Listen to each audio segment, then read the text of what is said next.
again. I was sort of racking my brain about other tests and things that you go through, sort of either when they're actually trying to sort of work out what you've got or when you go to the ME clinic. Now, the thing is, a lot of the time, if you actually manage to get referred to an ME clinic, you've gone through so much that my guy took about 12 minutes to diagnose me. He's like, you've clearly got it. I don't know why it's taken this long. It took 3.5 years. So it's just like, but here are some of the other things. So basically, you will be asked to do sort of responsiveness tests. Now, these can hurt and they cannot. Sometimes it depends what they are. Sometimes it's just stuff like doing this. And like sometimes I can't do that. Sometimes I'm like, but I'm not too bad today. Well, that's a lie, but I'm okay-ish. And then they'll do other sort of knocking tests, you know, like the sort of reflex tests that you get anyway. So like knocking on the knee and stuff. Now, one thing that you can ask them to do is do it through their finger, because if they're good, then actually they'll still be able to tell your reflex even through the finger, because we're supposed to be like hypersensitive to these things anyway, and I bruise really easily. So it's kind of, you know, work with the person. But so they'll do it like with the hammer thing on your knees. And then another one that they do, and they don't tend to warn you about this because obviously it has to be sort of fair test, but they run like a key or something down your foot, and like when they first did it to me, I jumped like crazy because everything was just completely, I had had so many hospital visits, I was just exhausted. And you find with ME, when you're exhausted, you are heightened sensitivity to everything, to light, to smell, to sound, to touch, and everything like that. And I jumped massively. However, just recently, because I have got suspected nerve damage from the thing that happened at Christmas, I don't jump at all now with that. Look, it's just like nothing, which is slightly concerning. So I'm waiting to hear what they're going to do about that and things. You'll also get asked to sort of do balance and stuff, which I'll show you in a minute. Obviously, you can't do it with your crutches because that's giving you extra balance. And it's the thing with the crutches is that the further away from your feet, the bigger your sort of surface area for balance is. So it's like, obviously you don't have very good balance. But basically what you'll be asked to do is they normally give you a bar to hold on to. I don't have one, so this will be interesting. I'll probably fall over.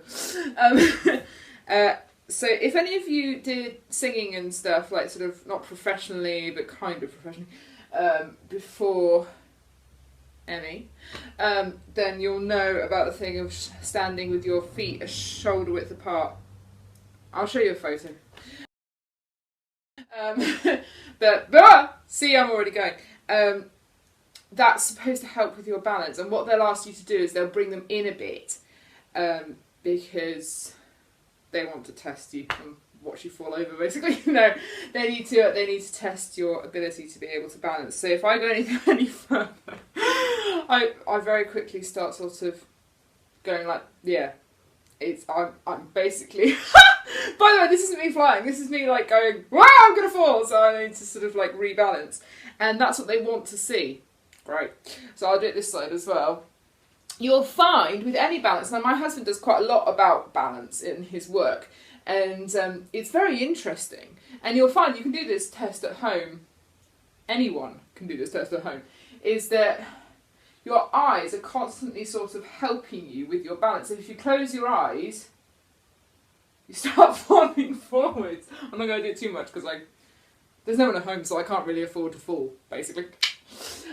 But my thing is, I don't know whether it's because my brain isn't reacting quick enough to what I'm seeing, but as you can see, I start going backwards, and I think it's because I am sort of trying to sort of obviate the falling forward feeling And so by doing that, I'm throwing myself backwards and so there we go.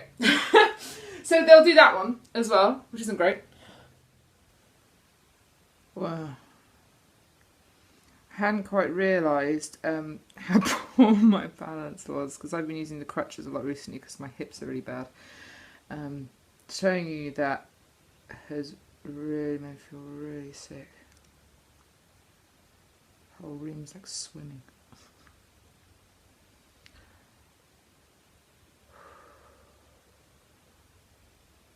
And that's the problem. I'm going to try and keep on going. That's the problem because generally they don't go, oh right, come in for a balance test. And then, you know, a couple of weeks later, come in for this test. They do everything on the same appointment.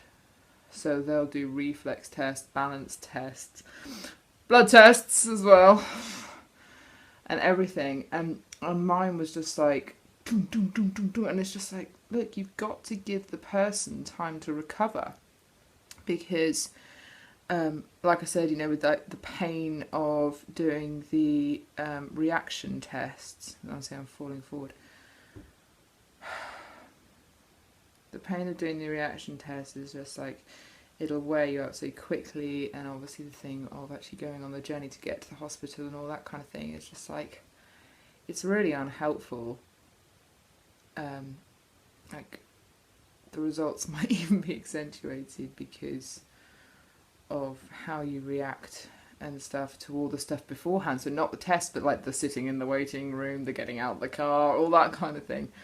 So that's something to bear in mind. So my thing is to normally say, you know, oh, I'm not very good today, kind of thing, or whatever. Oh, it's not helpful. But anyway, all the best with those. I'm gonna lie down now. Oh, please like and subscribe.